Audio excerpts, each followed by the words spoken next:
Então, gravando a aula, né, gente? Perdão, desculpe. Mas aí, voltando, né? Então, a gente falou da questão dos benefícios de uma boa gestão financeira, falando da nossa revisão de prova, tá? E o 2, que é o segundo momento, a importância do monitoramento contínuo da atividade do plano financeiro, tá? Nesse caso aí, o que a gente estava falando, né? E a importância do monitoramento contínuo é uma coisa que eu já tinha dito para vocês, que é como a gente pensar, a gente avaliar dia a dia o movimento da empresa, justamente por quê? Porque alguns reveses podem acontecer, né? Então, é importante a gente entender o que está acontecendo de maneira consistente e constante, né? Para que a gente possa ter essa prerrogativa, né? Esse benefício de maneira correta, a gente entender o que é bom. No momento que você monitora, você tem como passar ações para poder alcançar alguns objetivos, seja do orçamento da empresa, a gente tem como revisar o processo se a gente tiver informação consistente e, logicamente, de uma maneira clara que a gente possa estar fazendo esse acompanhamento, tá? Então, essa foi a questão 1 da nossa prova, né? Que nós falamos. A questão 2 e a questão 3 eram os cálculos que vocês vão ver ali na planilha, mas eu vou pular para a questão 4, porque a gente falou um pouquinho sobre a figura a gente falou sobre a figura do orçamento estático e do orçamento flexível, né? Tá todo mundo me ouvindo aí, gente? Tranquilo? Beleza. Então, só para a gente poder tá sinalizando isso aí para vocês. Boa noite, aqui eu ainda não dei boa noite, né? Que chegou um pouquinho depois. Vamos falar um pouquinho dessa questão 4, que foi de orçamento estático e flexível, né? A gente falou um pouquinho sobre isso na aula, eu acho que não é uma grande dificuldade para vocês poder estar falando justamente, a gente está falando sobre essa questão com vocês, porque o orçamento estático, na verdade, ele é o modelo mais utilizado pelas organizações, especialmente por uma característica necessária nessas empresas, especialmente essas empresas de grande porte, em estabelecer valores para custear as suas atividades. E, logicamente, não tem como ser feita alterações constantemente. No momento que ele é definido, né, a característica justamente por ele ser estático, ele não pode ser mais alterado. Então, na verdade, é como a gente falou lá nas nossas aulas iniciais. Eu falei sobre essa questão dele ser um processo, na verdade, do qual ele vai servir de análise comparativa dos resultados que a empresa estimou cumprir e efetivamente do que ela cumpriu, né? Então, a figura do orçamento estático é justamente se pauta em cima disso, tá? A outra questão, né, que a gente vai falar sobre a questão do orçamento flexível, e aí ele tem um dinamismo um pouco diferente, uma dinâmica um pouco diferente, porque ele trabalha com algumas projeções em cima dentro dos níveis de atividade, ou seja, não é que vocês não possam mexer ou deixar de ter alterações. Porém, contudo, todavia, né, ele vai ser feito, vai ocorrer, ou ele permite que a gente consiga fazer algumas projeções de acordo com alguns níveis de atividade. Então, isso facilita essa visualização de um possível cenário, né? E, logicamente, a gente consegue estabelecer o orçamento de acordo com essa estimativa de níveis de atividade. Então, basicamente, e também, logicamente, outros serviços, como a parte tecnológica e outros setores, como a indústria de moda e outros serviços aí que a gente foi citando ao longo do tempo nas nossas aulas, eles permitem que se faça um orçamento mais curto, um pouco menos engessado do que o orçamento estático, porém, para enquadrar dentro da questão da atividade na qual ela executa, né? A gente sabe da questão de mudanças sazonais na questão de moda, na questão de tecnologia, e esses orçamentos precisam ser mais flexibilizados em função, especialmente da característica de tempo, mas também, logicamente, pelo nível de atividade que vai acontecer. Então, quando a gente fala sobre isso, a gente tem essa figura exatamente aí do orçamento flexível, tá? Então, quando a gente consegue chegar nesse aspecto e nesse ponto, a gente conseguiu traçar um paralelo entre o orçamento estático e o que é um orçamento flexível.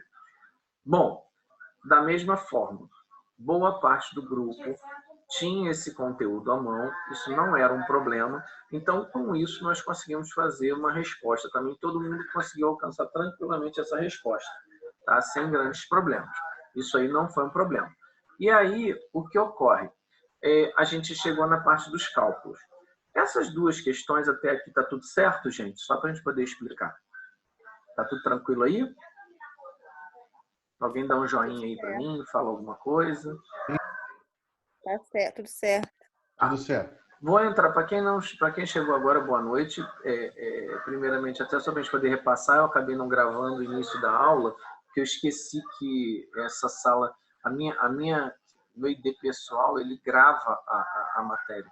O ID da sala de vassouras eu tenho que comandar para gravar. Bom, vamos alinhar isso aqui. Primeira coisa, primeiro momento a gente fez uma coisa que foi a revisão do nosso conteúdo de aula, tá? Da prova, e logicamente já introduzi a ideia de que a gente vai estar trabalhando com conteúdo novo sobre a nossa avaliação, a nossa V2, né? Nossa P2 aí que a gente vai ter. Quem está chegando aí com Lenovo, boa noite. Então, com isso, a gente está fazendo esse trabalho. Um minutinho só, gente, por favor. Vou sair aqui da tela. Está divertido os dois professores dando aula online. Um numa faculdade e outro na outra. Um na sala, outro no quarto. Está uma maravilha isso aqui. Está muito legal. Estou gostando disso aqui. Bom, vamos lá, gente. Então, a gente agora vai estar fazendo a avaliação a partir da aula 6, tá? Para quem não pegou o início da conversa aí, a gente vai estar trabalhando com o nosso conteúdo a partir da nossa P2, tá? E hoje, logicamente, a gente vai ter conteúdo novo. Eu já deixei o fórum aberto, já postei o material na trilha de aprendizagem para vocês, porém, vou lembrar uma coisinha para vocês. O fórum de hoje, caso vocês tenham alguma dúvida com relação à execução da atividade da prova, ele está disponível para vocês poderem postar as suas revisões. Então, nesse caso, em caso de dúvidas, eu vou pedir para vocês abrirem os comentários dentro do próprio fórum, tá bom? Faça as respostas de vocês lá e, logicamente, tirem dúvidas a respeito também do conteúdo que a gente vai estar falando hoje, que é o início de fala. A gente vai estar começando a falar sobre fluxo de caixa, ok? Bom, então vamos nós, né? Sobre as nossos dois casinhos aqui o nosso orçamento de produção, né? Eu havia dito para vocês, e aí eu acho que um monte de gente acabou dando um mole aí na informação, mas na verdade a grande maioria sacou qual era o grande esquema, né? Eu fiz o cálculo, vocês devem estar vendo agora aí na tela, né? Essa aqui é a nossa informação que a gente vai estar trabalhando, tá? São os resultados, então eu coloquei a base, que na verdade ela não existia no meu exercício quando eu postei para vocês, mas ela tinha os itens de vendas, no caso que seriam aqui essa primeira linha, que até vou colocá-la aqui, tá? E aí eu falei que a base, na verdade, ela repete o que está no primeiro período, né? Então todo mundo que me consultou, que perguntou, que foi ver o exercício, entendeu que na verdade a base seria o que seria o primeiro mês, que na verdade eu repetiria. Eu inverti, eu apaguei a base e coloquei para vocês poderem estar fazendo. E inverti, na verdade, o papel do percentual dos itens do estoque inicial. E disse que o estoque final era de 20%. Eu só fiz uma inversão na informação que eu já havia passado para vocês antes. E aí eu acho que alguns, tá, eles erraram nessa informação, tá, e processaram a coisa de maneira errada. Mas de maneira errada, porque considerou os 20% lá do estoque como estoque inicial, tá? Só que, na verdade, o estoque inicial de um período equivale ao estoque final do período anterior, correto? Isso é o que a gente fazia, não era isso? Isso aí foi que a gente falou isso antes, e isso se repetiu dentro do nosso exercício. Então, como eu tinha 20% como estoque final na minha base, no base, eu coloquei ele no meu estoque inicial. Logicamente que eu disse que do período correspondente à venda do mês 1, eu teria como estoque final 20% do valor. Ele está aqui. Então, a gente começou a repetir esse processo ao longo do tempo. E nada mais fiz do que trocar a posição. Onde era o estoque final no período 1, viemos para o período 2, tivemos 20% de estoque final em função das vendas no período 2. Tivemos a mesma quantidade de itens produzidos, 12.500, 12.500. Chegamos no estoque inicial do mês 3, que era equivalente aos 2.500 do estoque final produzido. Isso é uma troca de saldo, tá, gente? Então, só para a gente poder lembrar, o saldo final de um período equivale ao saldo inicial do outro. Né? Isso é um livro caixa, vamos pensar assim. Né? Porém, com a diferença de que eu tenho quantidade de vendas no mês 3 em 10.000 e que eu teria um estoque final de 2.000 unidades. Da mesma forma, a gente transfere para cá, para o estoque inicial, os 2.000 e coloca 20% dos 7.500 no mês 4 aqui, que seria o equivalente aos 1.500. Transferindo o saldo do estoque final para o estoque inicial no mês 5, nós temos 1.500 de estoque final mais 1.500 de estoque final. Né? E transferindo para o mês 6, nós temos 1.500 de estoque inicial e 2.000 de estoque final por conta do volume de vendas no mês. O que isso significa? E quando a gente aplica a nossa fórmula, que seria o equivalente às vendas mais o estoque inicial menos o estoque final, né? Perdão, mais o estoque final menos o estoque mais o estoque final menos o estoque inicial, nós teríamos o total dos nossos itens a serem produzidos mês a mês. Tá? Com isso, dessa forma, nós temos um total equivalente a 59.500 unidades. Tá? Então, quem chegou nesse cálculo aí, acertou isso aí, sem grandes problemas aí, e acho que a grande maioria acertou esse resultado aí. Não vi grandes problemas. O que eu inverti, basicamente, foi só isso aqui. A única coisa que eu inverti foi essa informação, que geralmente eu colocava como estoque inicial os 20% ou o percentual qualquer em relação ao estoque inicial e não ao estoque final. A regra não mudou absolutamente, eu só inverti a ordem do viaduto. E aí, para a gente poder entender o que daria de diferença. O resto seria exatamente o que vocês fizeram. Então, a grande maioria seguiu o mesmo raciocínio, só que invertido. Tá? Ó. Os fluxos estavam só de cabeça para baixo. Geralmente a gente segue essa ordem aqui, né? No exercício. Eu só inverti a posição. E aí, muito bem. Todo mundo que chegou nesse valor, tranquilamente acertou, óbvio, né? Chegamos na figura do markup. Aí a gente partiu para outro ponto. Aí entra em uma questão, né? Muitos erraram parte dessa questão. E aí, por que erraram parte da questão? Porque não leram o enunciado. Né? Uma parte, obviamente, ali foi comeu bola na leitura do enunciado. Isso aí eu percebi notoriamente que comeram bola nesse processo aí. Tá? Então, o que acontece? A gente tem aí esse pequeno detalhe que realmente é relativo a esse processo, e aí a gente tem um problema com relação a essa questão, que aí eu deixei algumas informações. Primeiro, algumas pessoas esqueceram de colocar as alíquotas de impostos. Tá? No outro momento, as pessoas também esqueceram, aí acabou tendo um percentual menor no valor somatório dos percentuais, tá? No valor dos percentuais, e, consequentemente, o markup divisor acabou ficando mais alto. Tá? Isso foi uma questão. Então, o que ocorreu? Quais eram os nossos indicadores? Né? Vamos lá. A gente tinha alguns indicadores.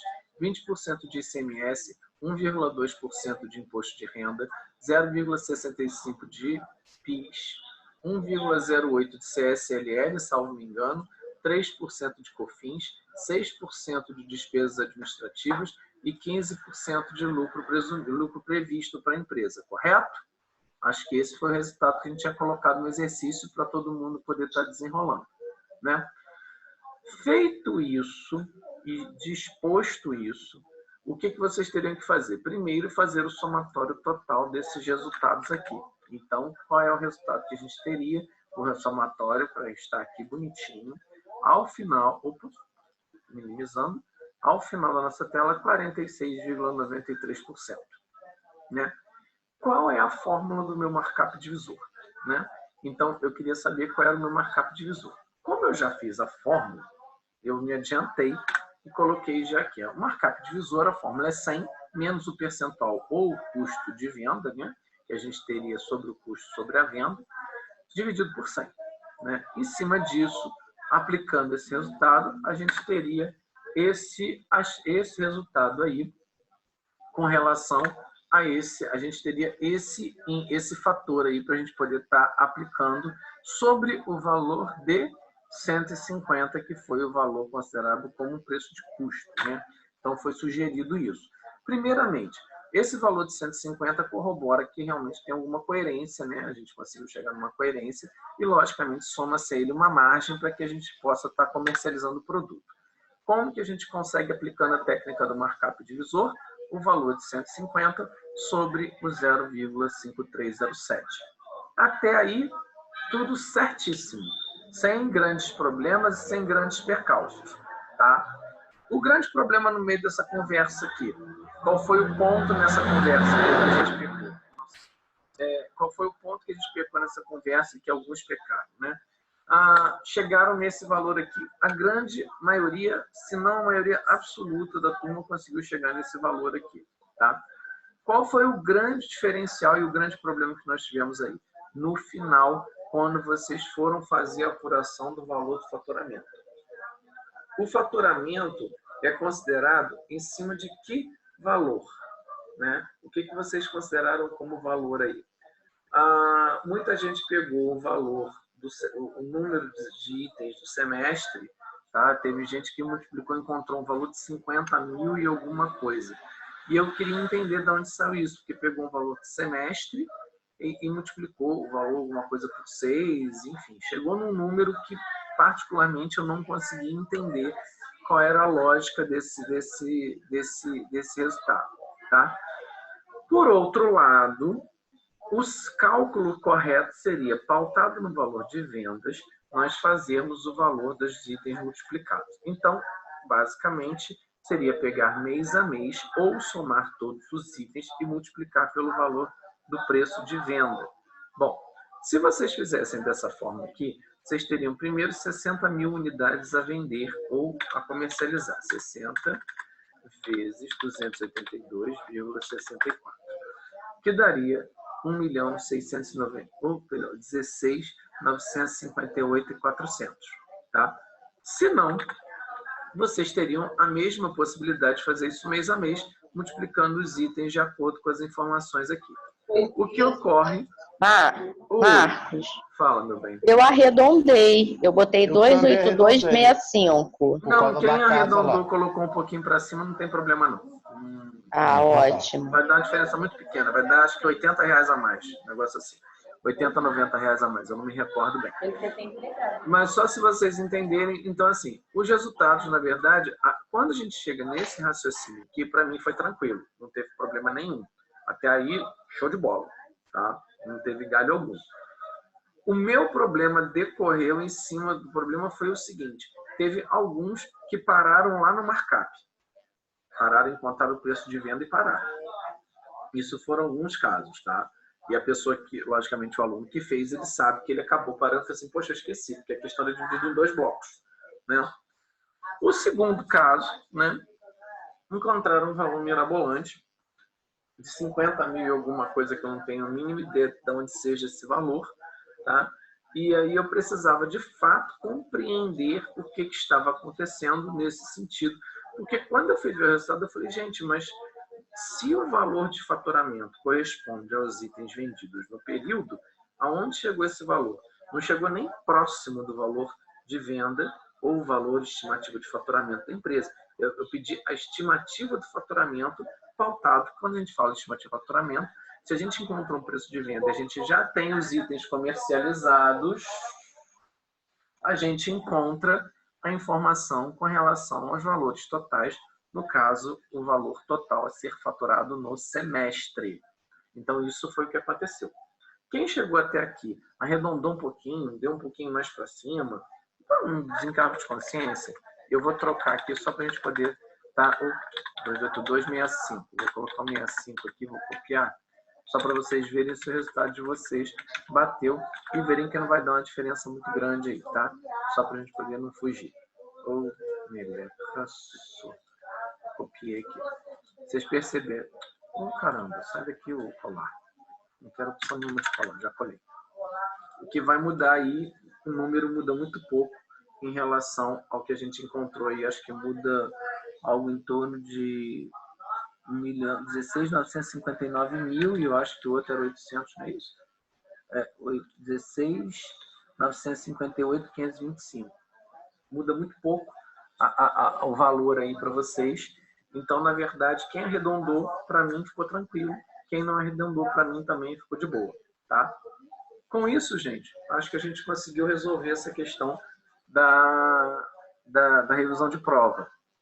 Alguma dúvida com relação a essa questão até aqui no momento? Não. Não, sou tranquilo. A dúvida era só o arredondamento mesmo.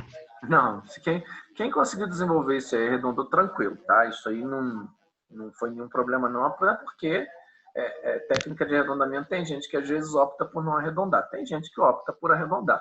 Então acaba acontecendo, dando esse pequeno probleminha aí no meio do caminho mesmo, isso aí não ia desconsiderar isso, não ia desconsiderar, mas desde que, pelo menos nesse ponto, o raciocínio esteja certo, em termos numéricos. O problema pautou-se, aí, por exemplo, eu fui lá no meu cálculo de itens a produzir e a pessoa não entendeu qual era o contexto que estava disposto no exercício, certamente o que aconteceu foi que o resultado acabou dando problema.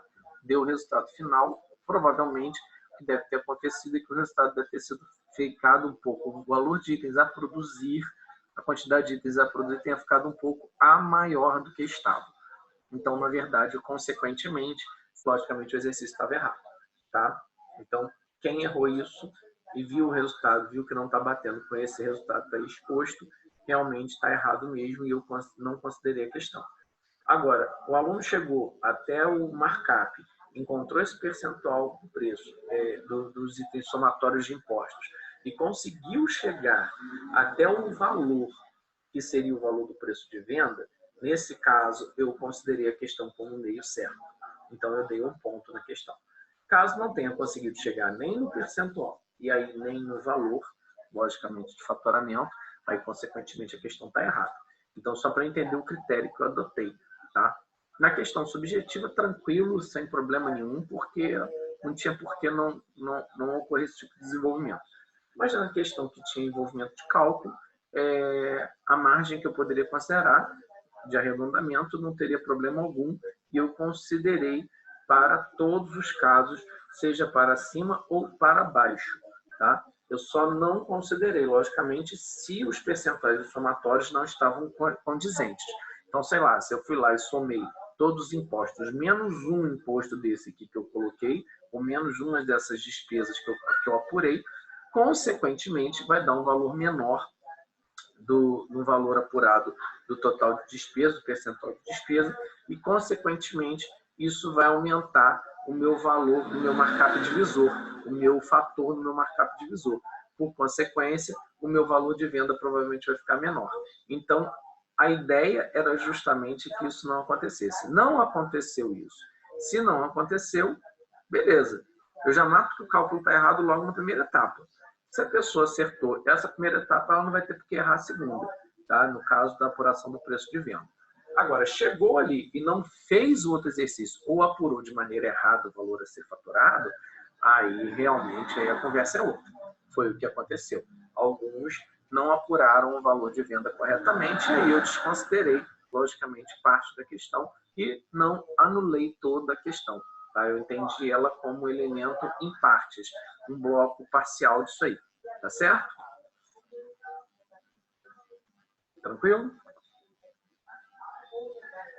Todos vocês aí? Tranquilo. Então vamos nós à nossa aulinha de hoje. Lembrando, gente, que nosso conteúdo para avaliação P2, ela tem início na aula 6, tá? E, logicamente, eu posso aproveitar mais algumas informações, tal como eu fiz, acabei aproveitando o markup para facilitar, porque vocês já estavam mais habituados na P1, que eu não iria cobrar. Até peço desculpas, mas vocês questionaram, eu até falei, gente, eu pensei em não fazer, mas acabou que eu fiquei tendo mais complicações. Eu ia fazer uma questão mais complexa, em termos teóricos, e acabar dando mais trabalho, então achei que o markup ficaria bem para fazer a resolução de maneira discursiva desse processo. Bom, com isso, eu vou dar um stop aqui no nosso share aqui da nossa telinha, tá? Vou reiterar minhas boas novas e boas-vindas a todo mundo. Eu sei que eu estava com saudade de vocês. apesar de todo mundo estar sem a cam ligada aqui, mas pelo menos eu sei que vocês estão me ouvindo em algum lugar. Eu não sei quem é o Lenovo, não é um aluno novo, né? Ele está aqui, Lenovo S145. O telefone deve ser novo, ainda não colocou o nome dele, né? Quem que é o telefone celular que está aí conectado na aula? Destrava o microfone aí e fala comigo. Que eu não sei quem é. Depois tem que fazer o controle. A pessoa acessou e não se identifica. Bom, depois alguém me diz quem é, por favor, para eu poder estar me situando aí nesse processo. É porque eu entrei no notebook, professor. No celular e do notebook para acompanhar a tu tá nos dois? Isso. Tá, porque eu tô vendo o Lenovo aqui, dá boas-vindas pro Lenovo, mas tá tranquilo então, João, beleza. De boa, obrigado. Bom, gente, então vamos nós, né? Deixa eu voltar aqui para nossa... Vou compartilhar minha tela aqui de novo, porque... Deixa eu abrir aqui o arquivo para que nós possamos ver.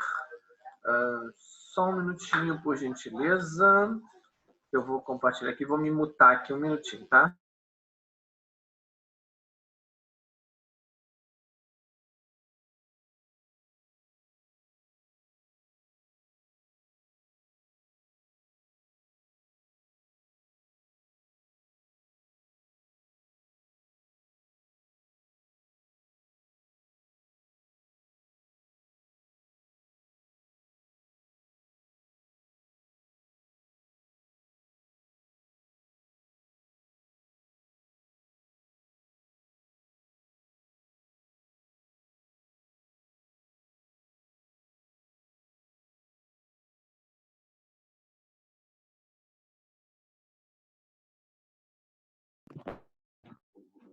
Pessoal, desculpe, retomei, probleminhas técnicos aqui. Vamos retomar a nossa vida. Seguimos a nossa vida aqui, vamos, como dizia o nosso filósofo da música popular brasileira, que era o Mr. Catra, vamos empurrando o carrinho de pipoca, né? Então, agora vamos começar a nossa novela aqui de novo. Olha, o meu computador ele tá com o navegador aberto, que ele abre o PDF, mas eu tenho tanto relatório de PDF aberto, que aí está pensando aqui, demora 3 horas para abrir. Vamos lá. Agora abriu aqui. Vamos nós falando um pouquinho agora da questão. Vamos compartilhar agora essa tela, para a gente poder estar falando sobre isso. Deixa eu fechar aqui. Fazer um novo compartilhamento para entrar na tela. E aí, alright. Vamos lá. Né? E aí, o que eu vou estar falando hoje? Nossa aula 8, tá? Vamos falar um pouquinho sobre a nossa figura do planejamento financeiro, na verdade, do fluxo de caixa, tá, gente? Eu quero que vocês lembrem uma coisa muito importante aí, eu gostaria de estar frisando isso, porque isso é importante para a vida de vocês enquanto gestores e também para a saúde financeira da empresa. Vou explicar isso para vocês, por que eu estou falando isso. Eu não sei, eu acho que eu entrei nesse método, essa questão, acho que na nossa aula de revisão, ou até em algum outro momento que eu comecei a falar sobre essa questão na aula antes desse escalonamento que nós tivemos aí. Eu fui convidado para poder fazer uma consultoria e eu descobri 2 coisas. A empresa, primeiro, ela tem um grande problema de gestão. Tá? Notoriamente, é uma falha no processo de gestão, especialmente no que diz respeito às questões de ordem financeiras. Lógico, gente, que qualquer empresa precisa de vários departamentos que são interdependentes. É marketing, é finanças, é a própria área de projetos, ou a área comercial, ou o próprio especialista dentro daquela área, que ele tem que ser um cara que agregue dentro do processo, enfim, né? E aí o que ocorre? O que ocorre aqui? A gente para de poder pensar isso e às vezes o gestor ele tem uma péssima mania de não fazer um controle a respeito do fluxo de caixa ou fazer o provisionamento das despesas dele e receitas ao longo do mês. A minha pergunta para vocês, se a gente consegue fazer o nosso orçamento mensal, mesmo que sobre mais salário no mês, mais mês do que salário, aliás, mais salário no mês. Oi, o que foi? Thaís, você falou alguma coisa, meu bem? Thaís? Não, eu tô quieta. Ah, não, desculpa, que alguém falou alguma coisa aí. Só para poder saber o que eu ouvi, de repente eu ouvi. Por um acaso eu pensei que a sua voz, Thaís, porque como você falou que ia chegar depois da minha aula 19h44, eu deduzi que era você, entendeu? Para poder causar um movimento no grupo aí, como sempre. Então, bem-vinda. Professor, foi eu, desculpa. O áudio estava ligado, eu não vi, eu estava Não, falando com a minha irmã. relaxa. Sem problema. Sem problemas. Sem problemas. É só mesmo porque É porque geralmente eu também não vou perder a chance de zoar a Thaís, né, gente? Claro, né? Como que eu não vou perder a chance? A Thaís chega na sala, eu não vou perder a chance de zoar a Thaís. Bom, hoje vocês estão vendo eu falar um pouquinho baixo, tá? Só para poder, quem chegou um pouquinho depois, é porque eu estou compartilhando o espaço de sala aqui com a minha tia, que é professora também, ela está dando aula online em outra universidade. Então, nós estamos dividindo o nosso espaço comum. Então, a gente tem que falar baixinho por conta dessa questão. Então, não estou falando muito alto para poder também não atrapalhar e, consequentemente, ela também não está atrapalhando nossa condição da aula. Bom, gente, então, aí vamos lá. Voltando à nossa história aqui da consultoria, né? O que aconteceu? Esse cliente, quando chegou para mim e falou para mim que ele tinha um problema com relação a pagamentos, eu descobri, fazendo uma análise simples do extrato bancário, que havia um descontrole muito grande no fluxo financeiro dele. Tá? E aí eu digo no sentido do faturamento, propriamente dito, tá? Havia algum erro no faturamento, um mau provisionamento nas questões de faturamento, há um mau provisionamento nesse sentido. E havia também uma má organização desse fluxo de caixa. Quando eu pedi o fluxo de caixa da empresa, por exemplo, as informações referentes aos pagamentos, o que eu verifiquei, na verdade, foi que não tinha. Opa, mas espera aí. Como é que eu vou saber se eu tenho dinheiro sobrando, se eu vou poder investir em alguma coisa, se eu vou poder pagar minhas despesas, se eu ter certeza que o que eu tenho a receber no mês vai cobrir as minhas despesas ou vai me permitir replanejar ou remanejar as minhas despesas, se eu não tenho nenhum controle disso? Então, logicamente que o fluxo de caixa é um elemento de suma importância para que a gente possa estar fazendo esse desenvolvimento nesse sentido para a organização. Se nós não fizermos isso, logicamente, a primeira coisa, a empresa está fadada ao fracasso. Porque se você não sabe o quanto você recebe e tão pouco quanto você tem a pagar, né, como é que você vai conseguir organizar esse fluxo de caixa? Então, o primeiro momento que a gente tem que entender é o seguinte: o que a gente tem a receber? E o fluxo de caixa ele permite que você faça um desenho desse traço, né, de recebimentos ao longo do tempo. Mas como é que eu posso fazer isso? Bom, existem várias circunstâncias, né, vários meios. Basicamente, existem sistemas que controlam o fluxo de caixa. A maioria dos sistemas de gestão, mesmo pequenininhos, eles costumam gerenciar o fluxo de caixa da empresa para você poder estar sabendo. Tá? Então, normalmente, o que a gente quer primeiro é saber o que a gente tem aí em termos de recebimento, no caso de pagamento. Né? O que a gente comprou, o que a gente tem que pagar, as despesas que nós temos. Lembrando que não é muito difícil a gente entender quais são as despesas que a gente tem dependendo do serviço que a gente executa. Até porque as despesas não mudam muita coisa. Uma coisa ou outra que a gente tem que comprar, um item ou outro que a gente tem que comprar, que varia no meio do processo. Mas, via de regra, as despesas são previsíveis. Você tem, basicamente, folha de pagamento, impostos em cargos sociais, né? Isso recaem sobre folha e recaem sobre faturamento, que tem datas, né, estabelecidas de vencimento, pagamentos de boletos, e aí varia de pagamentos que a gente tem para estar fazendo, aí isso tem uma carteira disso aí está fazendo, e outras despesas que porventura venham surgir dentro desse processo aí que a gente tem. Então, não é uma coisa muito difícil de se compreender o que ocorre com relação ao cenário da organização em relação às despesas. E, logicamente, vou lembrar uma coisa, especialmente falando da figura de impostos, os impostos são muito previsíveis. A gente não vai mudar, salvo o imposto sobre faturamento, que recai sobre faturamento, que aí ele vai ter um impacto maior ou menor na arrecadação, né? Ou seja, no que seria a recolher, né? Os impostos sobre folha de pagamento pouco sofrem alteração, eles são previsíveis. Então, a gente tem como estimar isso, para poder montar isso, mesmo que a gente não saiba ao longo, exatamente no mês que vem, quanto que eu vou pagar, por exemplo, de fundo de garantia do meu funcionário. Mas eu tenho como provisionar isso, de alguma forma, deixar uma estimativa disso. E eu já sei qual é a média que eu pago. Como é que você faz isso? Soma os 12 meses que você recolheu e apura e coloca isso como uma média na organização de faturamento de vocês. Qual a alteração que vai acontecer nisso? Em 2 momentos. Uma, se você admitir mais um funcionário, ou se você demitiu, que você vai ter despesa com a rescisão de contrato dele, você vai ter que pagar um percentual maior sobre sobre a guia de recolhimento de verba rescisória. Tirando isso, a sua vida não muda em nada. Segue exatamente o fluxo.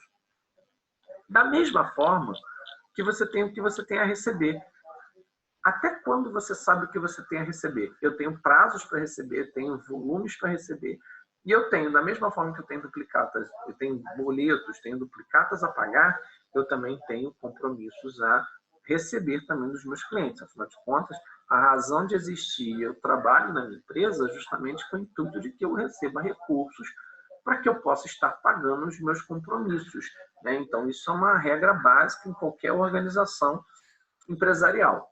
Bom, a partir daí, gente, a gente precisa entender que se estabeleceu-se uma relação de créditos e débitos. E não são partidas dobradas, tá?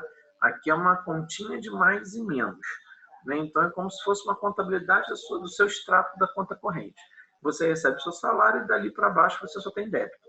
Né? O que pode acontecer é você entrar no especial ou você não entrar no especial. Então, você tem esses 2 parâmetros aí para você poder estar ponderando em cima do seu trabalho. Mas, basicamente, a ideia é fazer com que, salvo as questões das obrigações, que são as obrigações acessórias, né? Especialmente falando dos impostos, que tem datas delimitadas, fazer com que os demais pagamentos que você tem da empresa, eles se adequem posterior à data do recebimento que você tem.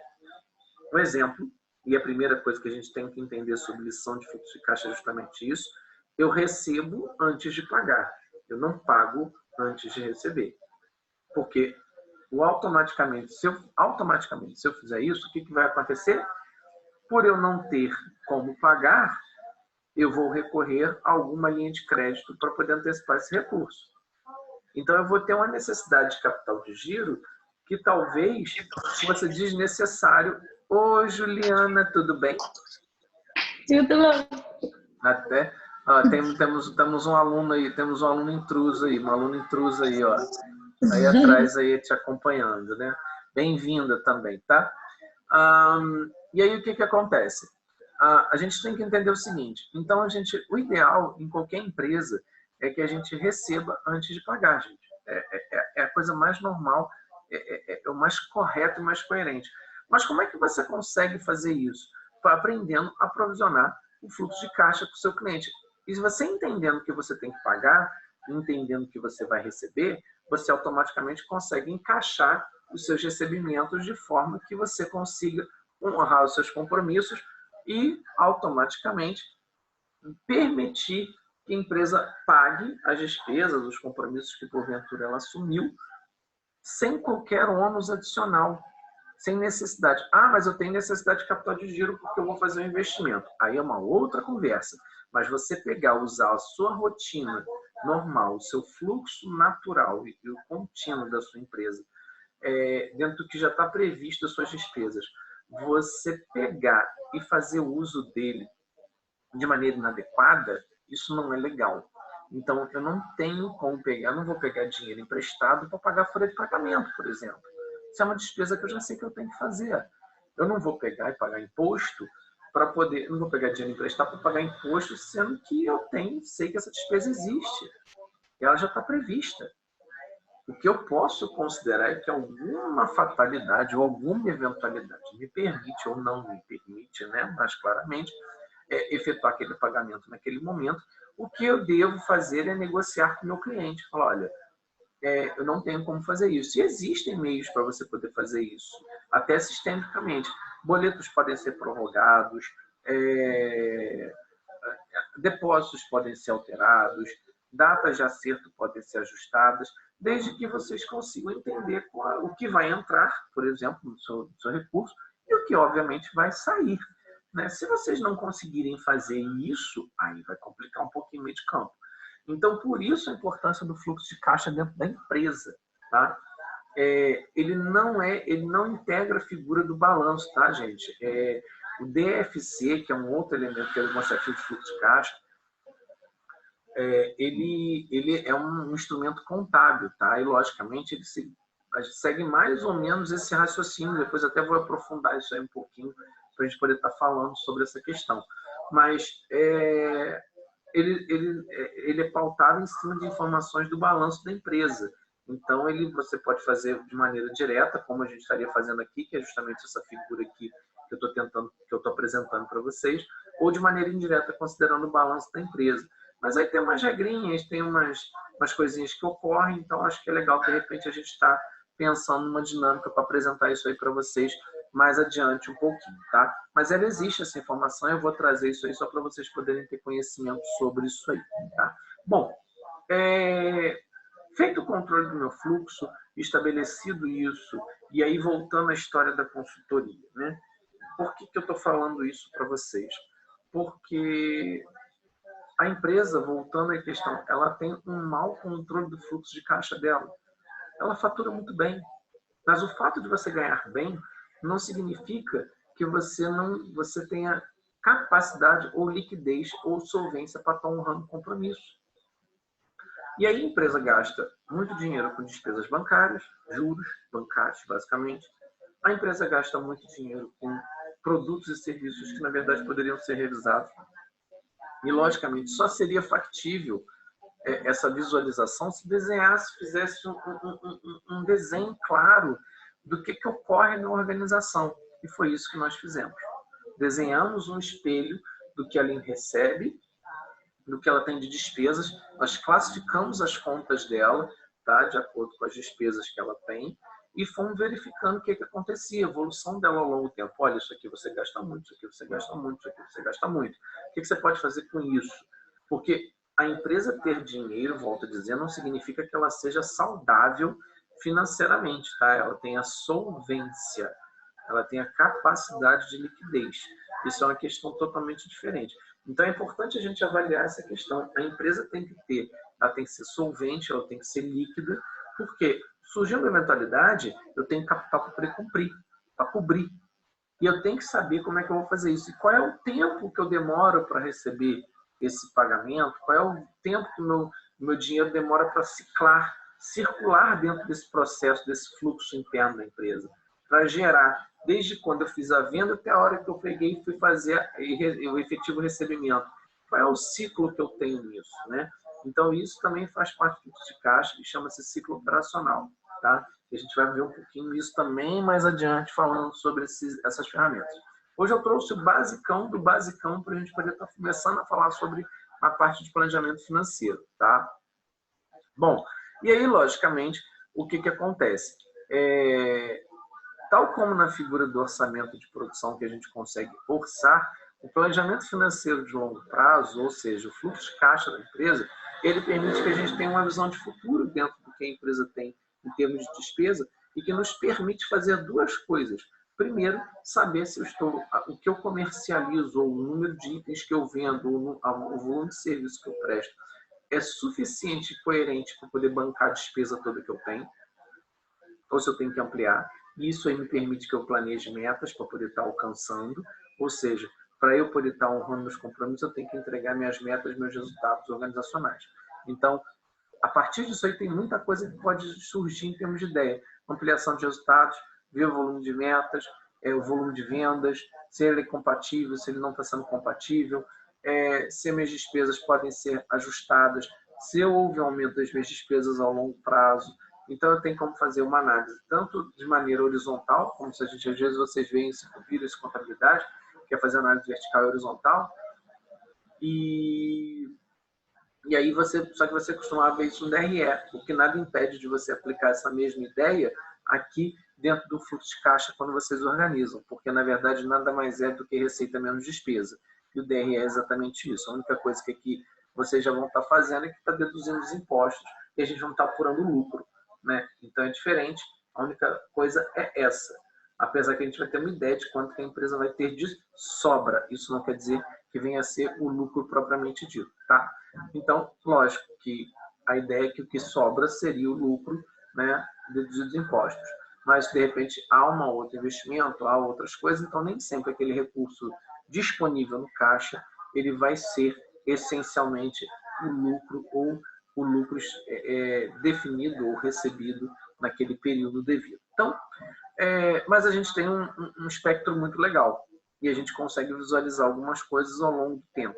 Então é importante deixar essa informação para vocês que, logicamente, que o fluxo de caixa tem essa característica, né? E lógico, da mesma forma, o que remanesce de um mês para o outro, ele é saldo que vai poder ser reinvestido dentro do próprio processo ao longo dos outros meses. O que se espera é que o que sobra se some às outras vendas que entre e, logicamente, cumpra as despesas e sobre mais recursos. E, logicamente, se invista mais. Porque a partir do momento que você tem essa informação, ou você tem um excesso de caixa disponível, ou você tem menos caixa disponível, o que você vai fazer é tomar decisões em cima desses números. Ou você vai investir nisso para ampliar alguma parte de produção para poder atender uma demanda possível, ou você vai, caso você não tenha, você faz uma captação e você vai buscar investimento para poder recursos, para poder investir por meio de capital de terceiros. Então você vai fazer, eu não tenho agora, eu tenho aqui essa verba, mas olha, eu estou com aumento da minha demanda, não estou conseguindo dar conta das minhas vendas, eu vou ampliar a minha venda.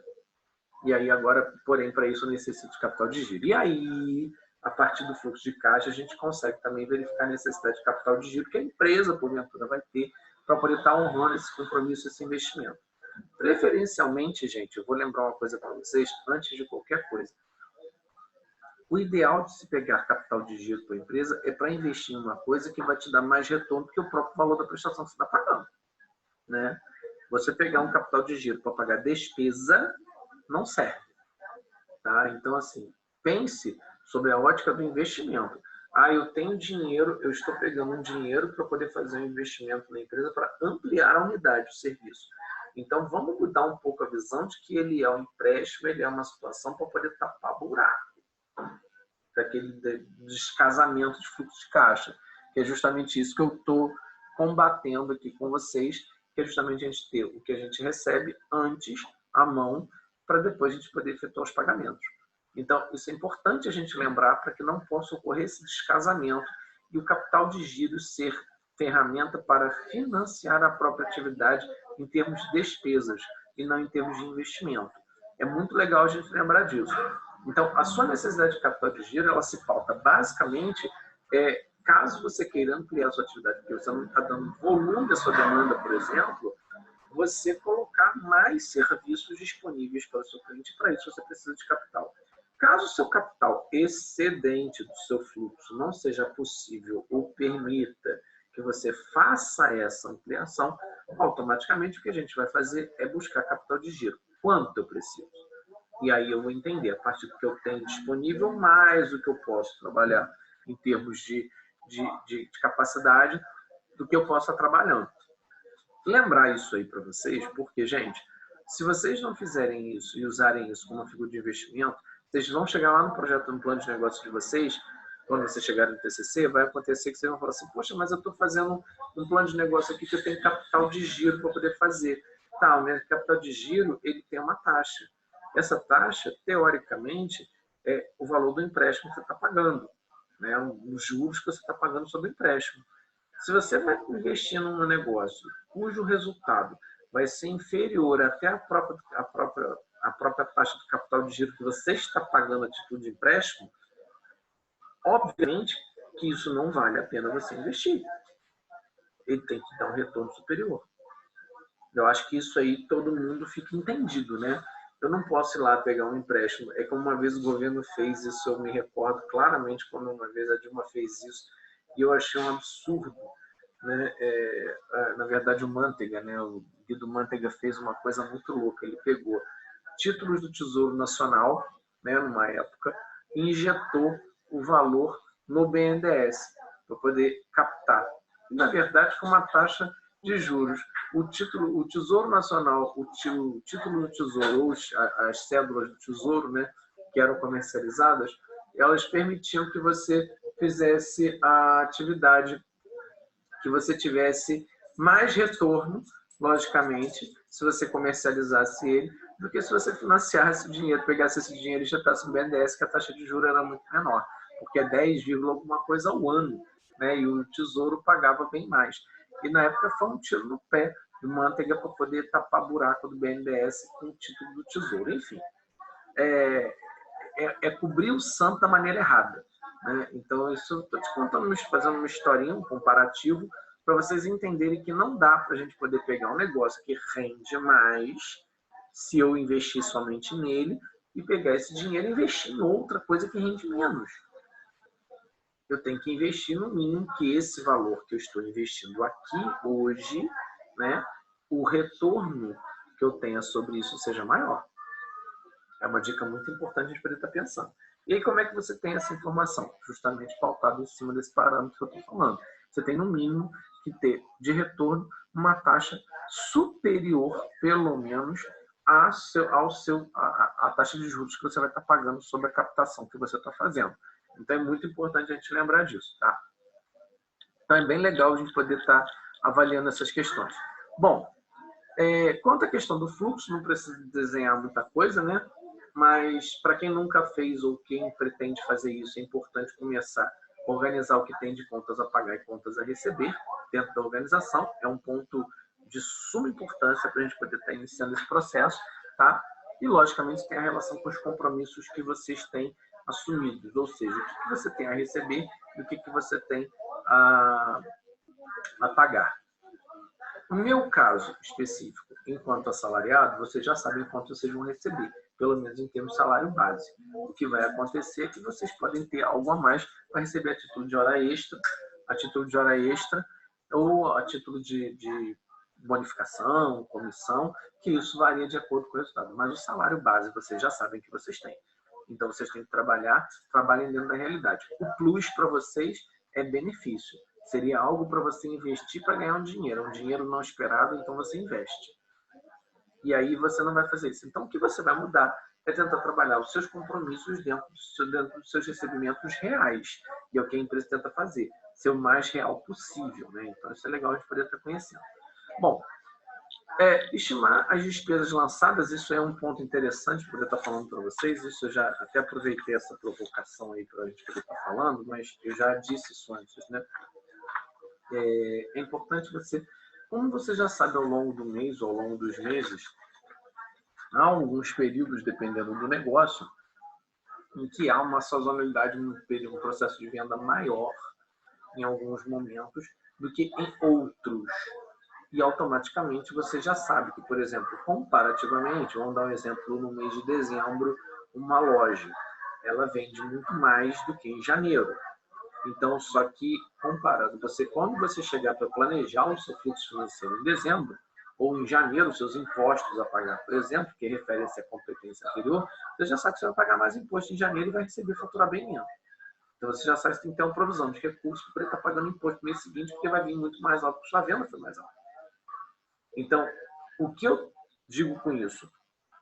Quando eu chego em dezembro do ano, ou planejo minha parte financeira, meu fluxo financeiro, meu fluxo de caixa para todo ano, faço essa provisão, né? O que vai acontecer é que eu sei que em janeiro eu vou ter mais receita e em janeiro provavelmente vou ter mais despesa. Então, o que eu tenho que fazer? Deixar uma reserva de capital para poder estar honrando esses compromissos, logicamente ciente que eu vou estar ganhando menos. Então, como é que você consegue fazer isso? Fazendo essas provisões, entendendo o que é a realidade, estimar essas despesas de acordo com o que você tem. Conta de água, luz, telefone sofre alterações, mas você tem uma média de recebimentos ao longo do mês. Ao longo dos meses.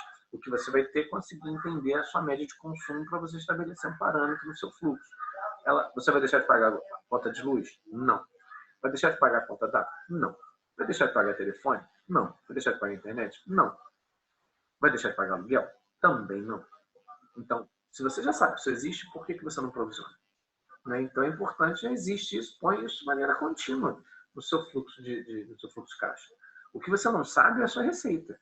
Mas se você já conhece o histórico do fluxo das receitas da empresa, automaticamente o que você vai ter lá na frente, você tem como colocar como uma estimativa agora. Ah, mas isso eu vou cumprir? Não sei. Se você colocar o seu pool de venda para poder colocar e bater a meta, você vai ter até mais. Agora, se você não colocar, aí você vai ter talvez menos do que você já tinha feito de venda anteriormente, tá?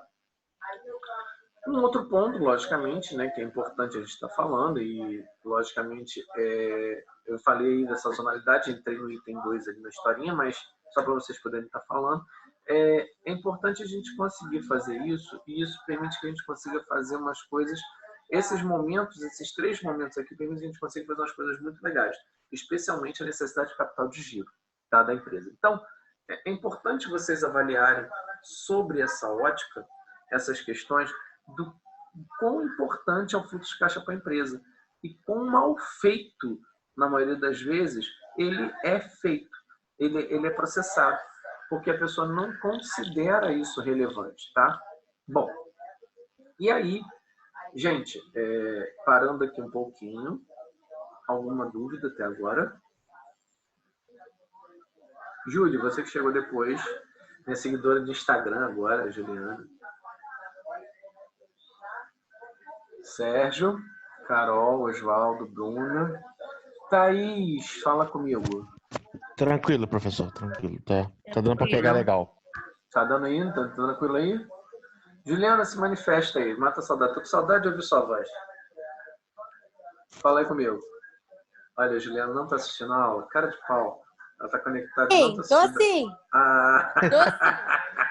É que eu tô fazendo comida e assistindo a aula. Viu como é que pega? Só pra gente saber, só fazer um teste, tá? Só pra deixar testando aqui e ter certeza que vocês estão pelo menos assistindo a aula.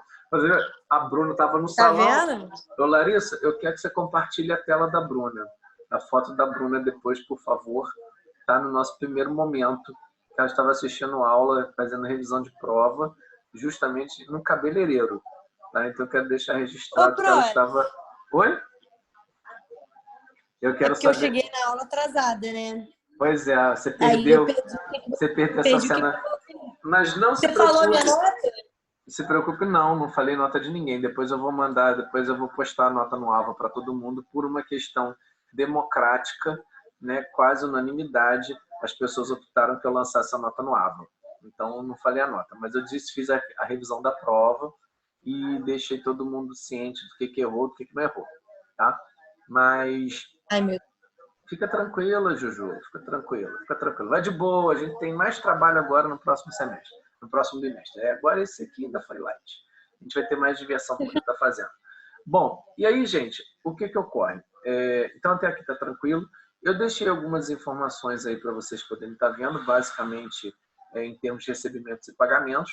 Não tem grande mistério, mas para quem quiser ou entender, quiser visualizar, tem aqui os tipos de despesas que vocês podem ter e as despesas e os valores de recebimentos que você tem.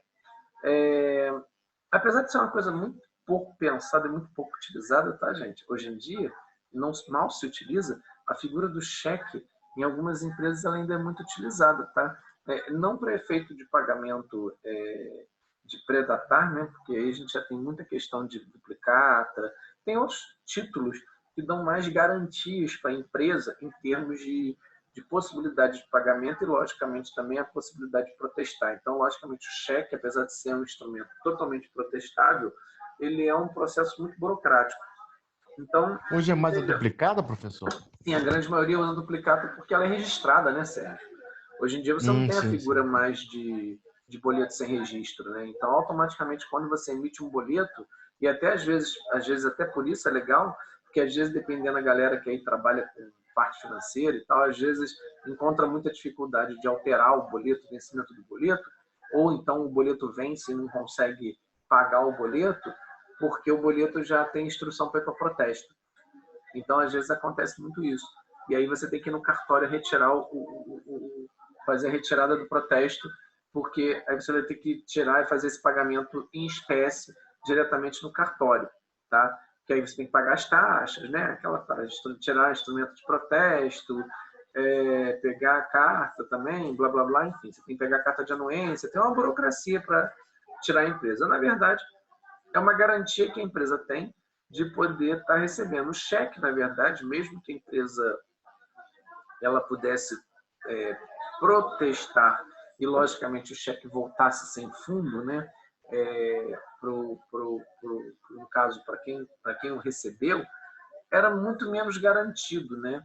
E hoje em dia a duplicata ela tem essa garantia melhor, então acho que é mais fácil. E logicamente também os mecanismos de controle hoje, consulta para aprovação de crédito prévio por parte das empresas melhorou bastante, né?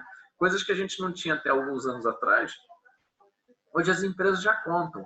Por exemplo, eu consigo consultar o Serasa de todo mundo a tempo e a hora, mas antigamente para poder consultar o Serasa de alguém eu tinha que ir no banco, né? Ou então tinha que saber se a empresa tinha que pagar uma fortuna para ligar para a Serasa, poder ligar para a Serasa, gente, falando telefonar, passar a mão no telefone, ligar 011 e fazer consultinha no Serasa. E pagava uma fortuna por aquilo ali.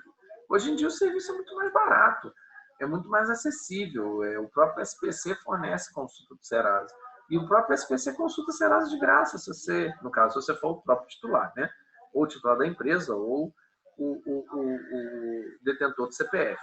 No caso, para outro tipo de serviço, a empresa tem que se associar ao CDL ou associação comercial e ter acesso à base do SPC para poder estar fazendo a consulta que hoje é integrada à Serasa. Então, assim, tem muita informação que hoje fica mais fácil, né? Então, é legal a gente poder também entender que existe esse dinamismo e, logicamente, também os cartões de crédito dia de plástico substituem muito a figura do cheque, né? Então, grandes empresas usam duplicatas, mas, às vezes, o pequeno comerciante, nós mesmos, né, pessoas físicas, a gente acaba utilizando cartão de crédito ou cartão de débito. Então, a gente tem uma garantia melhor de recebimento, sabe, Sérgio? Eu acho que hoje em dia a gente pode pensar um pouquinho com as outras visões de recebimento. E, lógico, quando a gente faz um trabalho com, por exemplo, com cobrança, você vai ciente de que você vai pagar por isso, tal como você paga por você receber o cartão de crédito, tá? Mas às vezes você paga menos. E dependendo do volume comercializado, né, você vai pagar um valor fixo sobre o valor do boleto ou sobre a emissão do título, da duplicata, né? Você não vai pagar sobre o valor percentual de venda. Então, às vezes, e muitas das vezes, as empresas optam por fazer cobranças em boleto e duplicata justamente por essa facilidade, tá? Por essa comodidade. Tá? Então, assim, pensa o que é mais cômodo para a empresa, porque dependendo do tipo de negócio, vender com cartão de crédito é prejuízo. Tá? Você vai pagar um percentual sobre o volume. E no caso das duplicatas ou boletos bancários, no caso, o boleto bancário representa a duplicata emitida normalmente, a nota fiscal emitida. Ela é baseada ou atrelada a algum título que comprova que você efetivou uma venda, né? Enfim. Então, acho que a gente tem outros recursos aí. E, lógico, aí daí a gente entra em pagamento, a gente tem várias coisas, tá? Uma coisa muito importante que eu vou pedir sempre para vocês, enquanto gestores financeiros, pelo amor de Deus, se vocês não tiverem necessidade de pagar isso aqui, ó. Ui, caramba.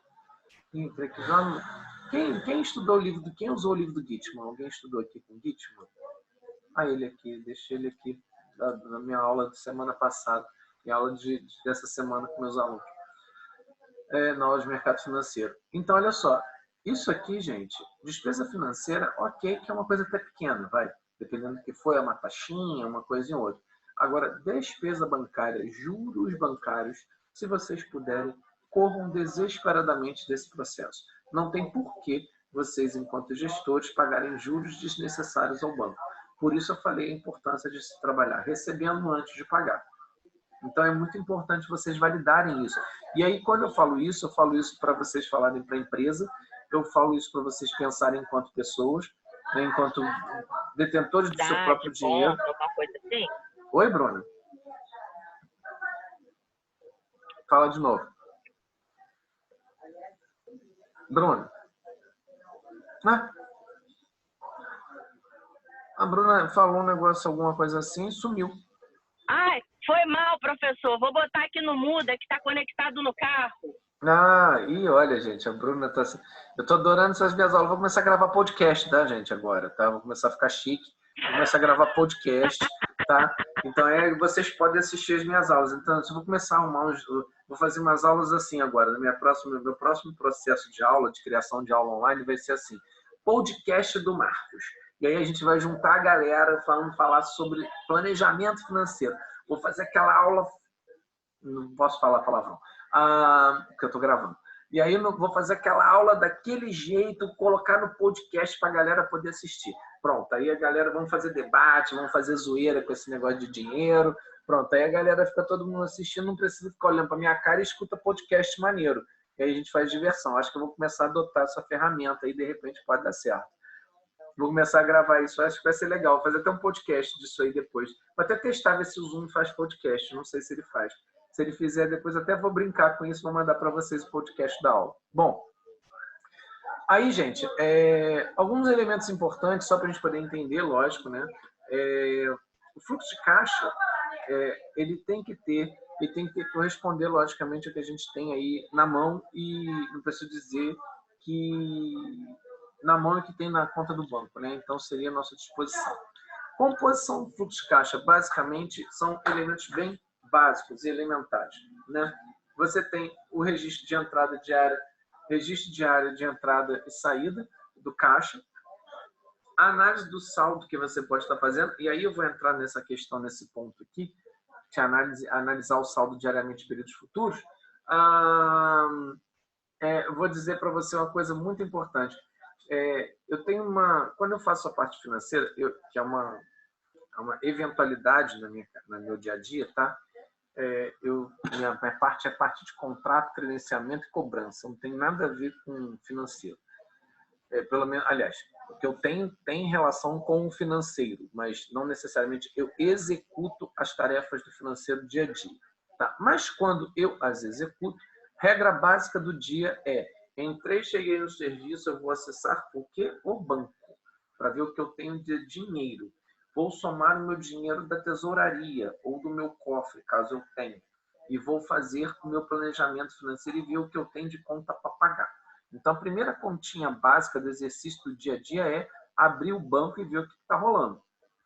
Eu tenho que fazer isso, né? Então, eu tenho que organizar meu pensamento para esse raciocínio, tá? Logicamente, volto a dizer, dinheiro sobrando não ou ele serve para poder fazer investimento. Então, a gente tem que entender o que a gente vai fazer. Ou a gente vai comprar mais material para poder atender uma demanda futura, um aumento de uma possível potencial de venda, um cliente, entre outros elementos. Dinheiro sobrando serve para se tomar decisões com dinheiro, não é para sair gastando na zoeira, não. Normalmente é o que a gente faz enquanto indivíduo, né? Principalmente jovem, né?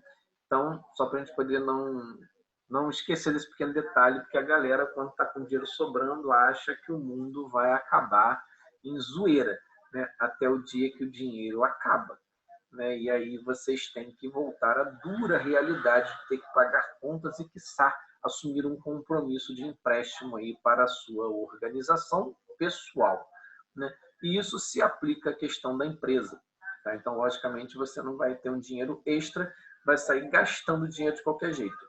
Parcimônia e canja de galinha nunca fazem mal a ninguém. Então, logicamente, saber como lidar com o seu dinheiro, com sabedoria, tal como na sua vida pessoal, se aplica à vida da empresa. E lembrar de uma outra coisa, né? Na maioria das vezes, o dinheiro que a gente cuida da empresa não é nosso.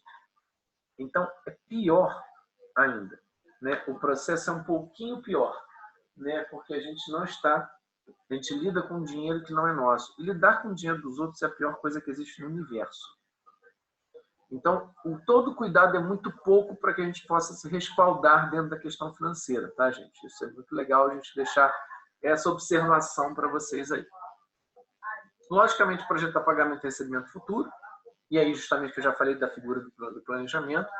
E, logicamente, em casos onde há uma deficiência de fluxo de caixa, você tentar entender qual a sua necessidade de capital de giro para que você possa financiar.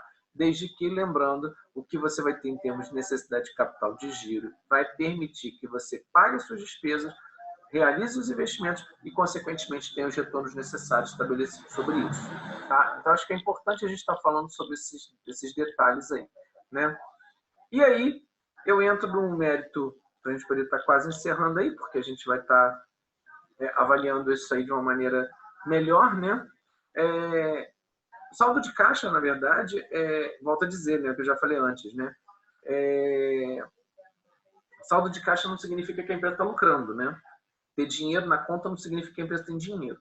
Então, é importante a gente entender o que isso está honrando em relação às atividades operacionais. E se, logicamente, nós estamos conseguindo cumprir duas coisas importantes quando a gente fala de fluxo financeiro, né? Fluxo de caixa. Primeiro é cumprir o ciclo operacional. Então, desde o momento, volto a dizer, do ato da venda, da produção, até o recebimento da venda que a gente fez, isso percorre em alguns dias. Gasta-se dias para se chegar a ele. E aí a gente está conseguindo cumprir isso para que possa acontecer esse controle operacional, né? Mãe, você consegue desenhar a casa toda, mas Claro que a mãe consegue, Juju. Só pedir para a Juju que ela consegue. Isso aí tranquilamente, eu garanto que ela consegue. Ela consegue desenhar a casa. Eu quero saber se ela vai conseguir desenhar, fazer a figura do fluxo financeiro, mas a minha pergunta é essa. Mas essa outra parte eu tenho certeza pequena que ela vai conseguir fazer. Eu tenho certeza que ela vai fazer. Ela tem sofrido, tá? Eu tenho certeza que ela vai conseguir fazer com muita maestria. Pode ficar tranquilo. Olha, gente, eu não vou perder a chance de zoar alguém, né? Claro, eu não posso falar palavrão gravando aula. Pelo menos zoar alguém eu posso, né? Pelo amor de Deus, né? Não vou perder essa chance no momento que eu tenho essa brecha, né? Bom, gente, então, eu não ia perder essa, Ju. Essa, quando eu vi aqui a chamada aqui fiz você sinalizando que estava falando aqui alguma coisa, que eu ouvi a voz da pequenininha, eu falei, não vou perder essa chance para zoar. Bom, e aí o que acontece? Uma coisa também a gente poderia estar falando, logicamente, né, gente? Isso aí só para a gente poder estar amarrando, que depois eu vou trazer mais elementos para isso. Fluxo de caixa permite que a gente trace estratégias. Vou repetir o que eu também já falei antes. Tanto para poder estabelecer atividades ou estratégias de crescimento da empresa, como também para poder reverter situações negativas, tal como a que eu relatei agora do processo de consultoria que eu estou assumindo. Então, assim, se eu não entender, eu não vou conseguir atender. Tá? Então, a gente tem que primeiro tirar o demônio da cabeça com relação à questão do fluxo financeiro e achar que aquilo ali é um problema do arco da velha. Tá? Achar que é uma coisa que a gente não tem capacidade ou não tem potencial. Todo mundo, e aí eu digo isso para vocês, em qualquer lugar ou em qualquer serviço ou em qualquer atividade, vocês vão apanhar para poder aprender. Mas se aprendem a fazer e fazem bem feito, têm conhecimento de causa para poder estar fazendo, vocês vão ter muito potencial para poder estar fazendo um trabalho fantástico nesse sentido. E olha, uma das tendências, lembrando que eu já falei na aula anterior à nossa avaliação, uma das tendências é a questão da administração da parte financeira para finanças pessoais. Tá? Muita gente tem dinheiro e não sabe o que fazer com ele. Então, assim, além da administração financeira, do mercado financeiro, da administração financeira dos recursos, do fluxo de caixa da empresa, tem também a questão das finanças pessoais, que aí são caminhos. E não estou precisando dizer que vocês têm que ser um gênio do investimento no mercado, não. Estou dizendo que vocês têm que ser bons em alguns elementos que permitam que a pessoa consiga se reorganizar financeiramente. E tem muita gente que paga por isso, o personal finance. Então, assim, isso não é só uma ferramenta legal para a gente poder estar falando que é bonitinho aqui, mas também mostrar para vocês que existe um mercado que pode ser explorado nessa questão aí por todos vocês, desde que vocês façam isso e conduzam, saibam basicamente lidar com a figura de números, entender as ferramentas para vocês poderem planejar. Dinheiro, gente, empresa não quebra. Pô. Às vezes a empresa quebra não é porque ela é ruim, não. É porque a empresa não consegue controlar exatamente esse elemento básico. O recurso que entra, o recurso que sai. Elemento, olha, é louco a gente falar isso, né? Mas a grande maioria das empresas quebram um pouco mais a gestão do fluxo de caixa. Então, como é que a gente trabalha isso? Tentando entender qual é a dinâmica disso. E se vocês não fizerem esse exercício na vida de vocês pessoal, quiçá vocês consigam fazer isso dentro do ambiente da empresa. Eu acho que o ambiente da empresa, na verdade, ele é uma extensão. Ele é uma extensão da nossa atividade, do nosso cotidiano. Tá? Então é importante a gente sinalizar essa parte aí para vocês, porque nada mais o que muda, na verdade, a empresa, e que às vezes a gente não entende, é que a empresa tem uma estrutura tão orgânica quanto o nosso organismo físico. Uma coisa depende da outra. Tá? Então é legal a gente entender que existe uma visão, a gente tem que ter uma visão mais sistêmica. E essa visão sistêmica, ela consegue ser alcançada quando a gente faz um trabalho muito bacana, no sentido de quê? No sentido de trabalhar essa organização e no sentido de entender que essas interdependências montam os recursos estabelecidos para que a empresa possa ter sucesso, alçar o seu sucesso aí dentro da sua estratégia financeira. Alright? Certo, gente? Está agora nosso momento aqui, nosso momento dúvidas, matar saudades agora da minha pessoa e ouvir a opinião de vocês com relação à aula. Dúvidas, estou às ordens. Não, tranquilo. Existe muito, né, professor? Infelizmente, essa coisa do controle financeiro, a gente acha que é uma coisa ultrapassada, mas a gente se depara com pessoas que não têm controle nenhum, né? Exatamente. E aí, o que a gente tem? A gente tem um problema dentro da organização. Ô, Sérgio, na verdade, a gente fala isso, mas, na verdade, a gente controla muito mal o nosso dinheiro. A gente controla muito mal o nosso dinheiro. Nós, pessoas, controlamos muito mal o nosso dinheiro. Então, a gente precisa realmente pensar que existe esse recurso aí para a gente poder estar pensando sobre... A gente precisa estar pensando sobre essa questão de que, tal como eu disse, a empresa, na verdade, o que muda é o tamanho do volume transitado, financiado. Mas o que a empresa tem a pagar não difere em muita coisa do que nós temos que pagar. Então, se a gente consegue administrar bem o fluxo de caixa de uma empresa, como é que a gente não consegue administrar a nossa vida pessoal ou de ordem inversa? Se a gente não consegue administrar bem o nosso recurso financeiro, como é que a gente vai administrar o caixa de uma empresa? Concorda? Concordo. É aquela famosa história. Você tem que fazer, tal como a gente tem que fazer, entender para atender. Eu acho que é um elemento básico, a gente pode estar falando sobre isso. Acho que é super importante a gente frisar essa questão. Perdão. E às vezes a gente peca. Porque a gente não tenta entender, a gente quer resolver. A gente não gasta tempo pensando. A gente não gasta tempo planejando. A gente não gasta tempo organizando. Quando a gente não consegue fazer isso, se a gente não planeja isso, a gente não consegue estimar as coisas.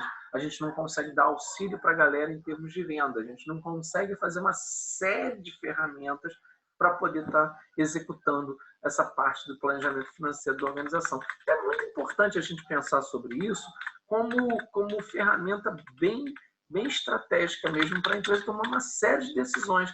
E nós, pessoas físicas, também, igualmente, né? Eu acho que a gente tem que avaliar um pouquinho essa questão aí e compreender essa dinâmica que às vezes a gente se impõe e a gente não consegue fazer essa ferramenta, né? Fazer o uso dessa ferramenta de maneira adequada. Então, acho que está aí uma coisa legal para a gente poder refletir melhor sobre essa questão aí da nossa dinâmica e do nosso dia a dia. Eu acho que é bem legal a gente falar sobre isso aí. Bom, algo mais, gente? Não? Então vamos responder chamadinha? Vamos? Só para eu ter meu controle aqui de saber quem me deu a honra de assistir minha aula hoje. Ana Beatriz. Bora. Ana Beatriz está aí? Não. Bruna. Eu vi Bruna aí. Tô sim, professor. Imagina que eu não largo a Bruna. Viu, Ana? Muito obrigado, Ana. Você está, né? Carol tá aí. Eu tô aqui. Muito bem. Edivânia. Não vi Edivânia. Vamos nós. Fabiane. Eu vi Fabiane por aí, não vi? Oi, eu tô aqui. Eu adoro quando o povo fala oi, eu tô aqui, tá vendo? Vamos nós. Igor. Jennifer estava por aí também, eu a vi. Juliana, você está. Larissa Eu não tô Manso. Mas a sua filha está. Vou começar a colocar o nome dela na lista de presença. Luiz Otávio não está por aí. A Mariana não está. Oswaldo está. Eu vi que eu falei com ele. Rose está aí, eu vi ela por aí, que ela estava falando o negócio da aula. Oi, nota professor. dela. Oi, tudo bem? Sérgio. Tainan, não a vi. Marquinhos, tô aqui, hein? Oi. Tá. Bruna, já vi aqui, já vi que você está aqui já. Calma, fica tranquilo. Fica sossegado. Fica sossegada que você está aqui. Tainan está por aí? Não. Thaís, você está aí, Thaís? Pô, Muito bem. Já disse pra você que eu tô com saudade de você, Thaís? já, professor. Então tá bom, só para repetir só. Só para não cair no esquecimento. Tá? Tô brincando, mas eu tô aqui. Então tá bom. Gente, então é isso, né? Como eu já disse para vocês, eu vou deixar o fórum, tal como no início, que a gente não estava gravando a aula, mas agora a aula está gravando. Eu deixei já aberto o fórum, o material da aula de hoje já está na trilha. E automaticamente o que eu quero deixar para vocês é que vocês usem o fórum para vocês perguntarem alguma coisa sobre o conteúdo da aula de hoje ou tirar dúvidas sobre o material que a gente fez à vista de prova, ok? Mas eu acho que não ficou dúvidas, né? Mas caso tenha ficado dúvida, por favor, faça uso do fórum para a gente poder estar fazendo isso aí, tá bom? Só para deixar claro isso aí. Show de bola? O fórum vai até quando? O fórum está aberto já, eu vou deixar ele sem data. Ah, tá. Não, Eu porque deixei hoje sem eu data. sempre tenho que pegar para ver alguma coisa. Não, eu não fecho, eu já abri o fórum, já deixei disponível. Eu só tinha agendado o fórum antes, Thaís, por conta da questão do escalonamento. Mas agora, geralmente, eu abro o fórum antes ou um pouquinho antes da aula mesmo. Então, já deixo aberto o fórum e está pronto para vocês lá. Se vocês tiverem alguma dúvida, qualquer coisa, está postado. De qualquer forma, eu também vou estar no fórum lá, até o horário normal da nossa aula, para a gente poder estar batendo um papo aí, qualquer coisa. Tá bom? trabalho? Oi? Esse no fórum já é um trabalho? Não, é só revisão de prova mesmo. Eu abri para a gente poder fazer debater a respeito da questão da prova só, meu bem. Deixei para a galera eu já poder tô estar até fazendo. com medo já. Eu pensei que essa semana a gente ia respirar um pouco. Falei, não é possível. Calma, Já voltaram porque... de trabalho. Então, vamos igual o Jack, por partes. Tá? A gente vai resolver esse Professor, problema. a nota você vai lançar hoje? Pretendo lançar hoje. Se eu não conseguir lançar hoje, lanço até amanhã. Salvo me engano, eu tenho até amanhã para poder fazer a regularização de nota no sistema. Aí eu lanço já para somar as notas de vocês dos trabalhos, tá bom? Isso, pensa bem, com bastante carinho. Pensa em todo o esforço da turma. Juliana, eu já pensei na galera me mandando WhatsApp no dia da avaliação, assim, insistentemente. Vocês lembraram tanto de mim dia 12 que eu não tive como esquecer vocês. Entendeu? Então, assim, tá vendo? Vocês moram no meu core aí até a gente conseguir terminar esse problema aí. Vocês ainda vão me aturar mais 2 períodos, hein, gente? Olha lá, hein? Viu? Que legal, olha. Pois Tranquilo, né? Não é legal? Não, eu tento ser um cara bacana. Espero que a gente esteja conduzindo uma coisa legal. Que seja presencial. Professor, presencial é melhor. Não, eu também, sinceramente, eu confesso que eu tô morrendo de saudade, gente. Mas assim, tá acabando. Vamos pensar que tá acabando. Deus quiser. Próximos períodos, se Deus quiser, vocês vão estar comigo lá presencialmente. Eu não sei se vocês vão gostar do que eu vou dar de aula para vocês, mas daí entre gostar do conteúdo e gostar do professor, aí é outra conversa. Já vi que vem merda. Eu já vi que vocês podem gostar. Vocês vão continuar gostando de mim? Porque eu dou uma aula chata de um conteúdo para vocês. Vai depender muito das notas. Exatamente. A nota diz tudo. Desde que vocês estudem, vai dizer tudo mesmo. A grande tudo é essa. Professor, você gostou das minhas observações? Ó, para mostrar que eu não peguei e copiei de ninguém. Sim, senhora. Eu gostei de suas observações, deixei registrado no WhatsApp, tem documentado, aqui está tudo certinho. Se houver alguma dúvida com relação a isso, você está documentada, cabalmente comprovado que você não está me devendo nada. Entendeu? Então é justamente isso. Mas é isso, gente. Eu acho que as dificuldades normalmente acontecem. Logicamente que eu acho que a gente também teve que montar uma estratégia mais flexível agora para esse momento, mas a gente também não deixou de dar o suporte para vocês aí, eu acho que rodou.